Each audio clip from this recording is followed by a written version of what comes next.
Manau, žmonės, kurie vienokiu ar kitokiu būdu, ar tai buvo studijavę, ar tai domisi, ar tai turi analitinius skaitmeninės kultūros įgūdžius, jie mažiausiai pasimetė.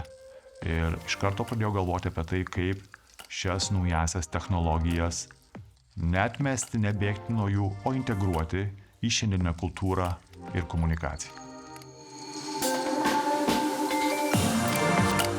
Šita studijų programa yra apie būtent skaitmeninio turinio analizės, visą tai, ką mes gauname, visą informacijos analizę ir panašiai, ir kartu apie to turinio kūrimą. Bet ypatingas dėmesys yra teikiamas vienam principui. Vienas iš formuotojų jo buvo Kanados komunikacijos filosofijos atstovas Marshallas McLuhanas. Jis teigia, kad žinutė formuojama tekstu, ta pati žinutė formuojama tekstu, retoriškai, balsu ar vaizdu, jinai gali reikšti viskai skirtingus dalykus.